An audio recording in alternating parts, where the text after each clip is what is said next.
Today we're going back in time to 2002 when BookEnds first started and submissions were all done on paper. Back in the day we were using email and the internet existed. We're not that old. But submissions were all still done via snail mail, which means we had giant mailboxes. Not only giant mailboxes, but we used to get bins. These plasticky cardboard bins from the post office full of mail just left outside the door, and they were just submissions. So how did it work back then? A lot differently than it works now. So back then, when an author wanted to query, they would snail mail a query letter in a regular envelope, send it our way, we would read the query, and if we liked it, we would print out and send back our response in a self-addressed stamped envelope that they had included with their query. Send it back. A couple of weeks later, we would get a proposal. The proposal was roughly first 3 chapters and a synopsis. We would get the proposal. Then we would read the proposal. If we liked the proposal, we would print out another letter, snail mail it back to the author in their self-addressed stamped envelope. They at that point would print out the entire manuscript, often put it in a box in a fancy envelope, and send it our way for us to read. Now these bookshelves behind me, this entire wall of bookshelves, was just submissions. Each month would be March, it would be April, and it would be May submissions. And I would read them going down. And when I got to May, I would go back up, and there would be June, and July, and August. And that's how I would read my submissions, one row at a time. Now, when the submissions came in, obviously, if I was excited about something, I would pull that out and read it right away, or put it in a special pile, usually on the floor by my desk.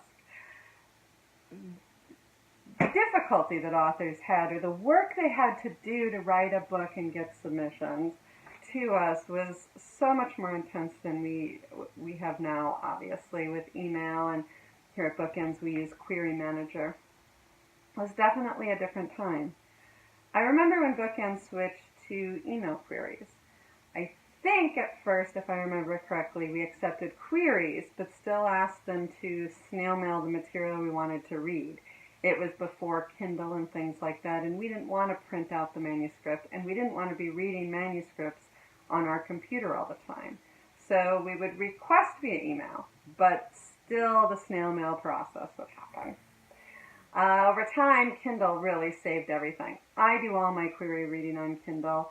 I know a lot of other people use their iPads. Some still use their computers, but pretty much everything now is electronic. A lot of agents at the beginning were very hesitant to accept electronically because the feeling was you're just going to get more stuff. And that's true. I think at least initially you did get a lot more submissions. It was a lot easier for authors to submit.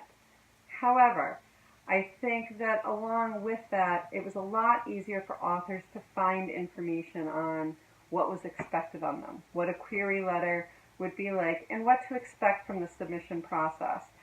I honestly think that back in the days of snail mail, I got more angry responses and letters about the rejections I sent than I do now, when it's so much easier to send the angry response and rejection. People used to have little tricks like put a hair or a ribbon in the middle of the manuscript somewhere and then send you an angry letter to say that they knew you didn't read the full manuscript because the ribbon was still there. I remember one of my favorites was, I'm not exactly sure how this played out, but the person wrote this letter because we had somehow sent their rejection letter in the original envelope, so it came back as a return to sender or something because their return address was on the original envelope. And they had decided that our reasoning behind that was we were steaming off the stamps to rip off the post office and authors. My response to that many years later is that My business couldn't have been doing very well if I was spending all of my time steaming off stamps, which I believe at the time were probably in the 30-cent range, not the 50 cents we now have. Submission processes have changed a lot over time and are continually changing and evolving. But I have to say that electronic submissions have made the entire process easier for agents as well as authors and considerably less costly. We used to go to the post office with a stack. I mean, if we were submitting 5 manuscripts and each manuscript was roughly this size, we were going to the post office with a stack this big to snail mail it out to editors, to wait for their response, which sometimes would come via email as times change, but a lot of times would be a snail mail back with the entire manuscript. Oftentimes it was just recycled and discarded because if it was really read, it wasn't in any shape to send anybody else.